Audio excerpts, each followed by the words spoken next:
عالم حدیث پاک صحیح صحیح بیان کرتا ہے، میں دیکھتا ہوں میری آنکھوں کو نظر آتا ہے اس کے سر سے لے کر آسمان تک نوری فرشتوں کی قطار بند جاتی ہے، اور جب وہ غلطی کرتا ہے تو وہ قطار ساری رخصت ہو جاتی ہے، وہ قطار ساری چھٹی کر جاتی ہے۔ میں سمجھ جاتا ہوں کہ کوئی غلطی ہوئی ہے۔ یہ ہے اللہ والوں کی باتیں جو ہم لوگوں کے کام آنے والی ہیں، جو ہمارے سوچ و بچار کی ہیں، جو ہمارے کرنے کی ہیں، کہ کتنے کتنے دن ان حضرات کو فاقے کرنے پڑے، مصیبت جھیلنی پڑی، پریشانی اٹھانی پڑی، تو پرواہ ہی نہیں کرتے تھے۔ مخلوق سے سوال کرنا ان حضرات کے یہاں بہت بری بات تھی۔ بلکہ نفحۃ الیمن ایک عربی کورس کی کتاب ہے، درس میں پڑھائی جاتی ہے عربی مدرسوں میں۔ ہم نے جب سبق پڑھتے تھے تو ایک واقعہ پڑھا تھا کہ کسی پہاڑ کی غار میں ایک اللہ والا رہتا تھا اور اللہ اللہ کرتا تھا ہر وقت، اللہ کی طرف سے کھانا آ جاتا تھا اور وہ کھا لیا کرتا تھا۔ تو خدا امتحان بھی کرتا ہے، آزمائش بھی کرتا ہے، دعا کیا کرو اللہ ہماری آزمائش نہ فرمائے، ہم لوگ آزمائش کے قابل کہاں ہیں۔ تو اللہ پاک نے جب اس اللہ والے کی آزمائش فرمائی تو 3 دن تک کھانا نہ آیا، 3 روز تک کھانا نہیں آیا۔ جب نہیں آیا تو بھوک نے ستایا، اور جب بھوک نے ستایا تو پریشانی ہوئی، اور جب پریشانی ہوئی تو دل میں خیال آیا کہ اب میرے لیے سوال کرنا جائز ہو گیا، اب تو میں بالکل بھوک نے تنگ کر دیا مجھے۔ تو پہاڑ سے نیچے اترے اور جا کر کے ایک مکان پہ سوال کر دیا، اور سوال یہ کیا کہ اللہ نام پہ مجھے کھانا چاہیے۔ ان گھر والوں نے 3 روٹیاں دے دی،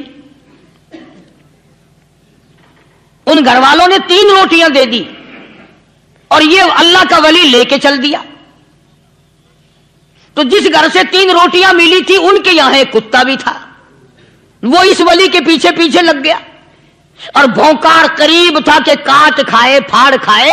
اللہ کے ولی نے سوچا کہ یہ تو بڑا ظالم کتا پیچھے لگ گیا، 1 روٹی اس کو پھینک دوں، 2 مجھے کافی ہو جائیں گی، یہ اپنا اس کی ہلے لگ جائے گا، مشغول ہو جائے گا، میں نکل جاؤں گا۔ یہ کتاب کی بات ہے، حدیث کی نہیں۔ تو نفحۃ الیمن کتاب میں واقعہ یوں لکھا کہ کتا 1 روٹی کھا کے پھر بھاگ کے اس ولی کو مل گیا اور بہت بھونکار کاٹنے کے قریب ہوا۔ تو پھر اللہ کے ولی نے سوچا کہ یار 1 ہی روٹی کافی ہو جائے گی، یہ تو پھر ظالم پیچھے ہو گیا۔ اس نے دوسری روٹی بھی اس کو پھینک دی۔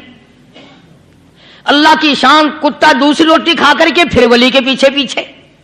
اس نے سوچا ایسی روٹیوں سے تو یوں ہی بھلے، وہ تیسری بھی پھینک دی۔ کتے نے تیسری بھی کھا لی، اور جب تیسری روٹی کھا کے کتا بھونکا، اب ولی کھڑا ہو کر غصے میں آ گیا اور کہنے لگا او کتے تجھے شرم نہیں آتی؟ عربی کا لفظ ہے وَمَا عَدِيمُ الْحَيَا، اور بغیرت کمینے، تیرے مالک نے 3 روٹیاں دی تھی، جس دروازے پہ تو رہتا تینوں کھا لی، پھر بھی بھونکتا ہے۔ 3 روٹیاں میں نے تجھے دے دی، پھر بھی بھونک رہا ہے۔ تو یوں لکھا اس کتاب میں کہ اللہ پاک نے کتے کو بھی زبان دی، اور وہ یہ کہنے لگا کہ ولی صاحب ذرا ٹھہرو، خود فیصلہ کرو، تم بے غیرت ہو یا میں بے غیرت ہوں؟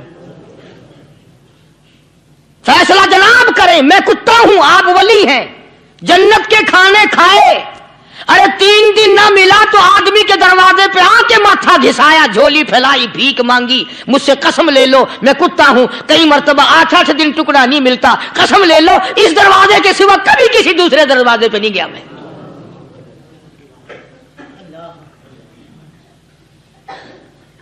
تجربہ کر لو، 3 دن کتے کو ٹکڑا ڈالو، 4تھے دن دم ہلا کر تمہارے پاؤں میں لٹے گا۔ ساری عمر گزر گئی اس مالک کا دیا ہوا کھاتے ہوئے پیتے ہوئے، آج بھی تجھے اس مالک کا دروازہ سمجھ نہیں آیا۔ پانی وہ پلاتا والذی ہوا یطعمنی ویسقین، وَإِذَا مَرِضْتُ فَهُوَ يَشْفِينِ۔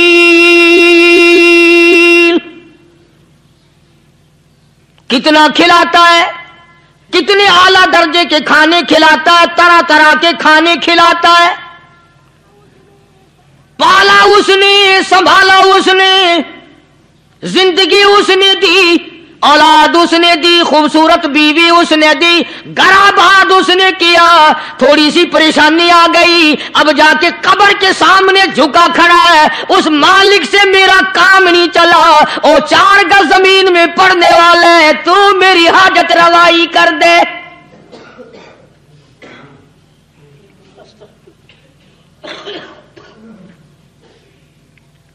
کون سے ولی نے یہ تعلیم دی، کون سے ولی نے یہ ترغیب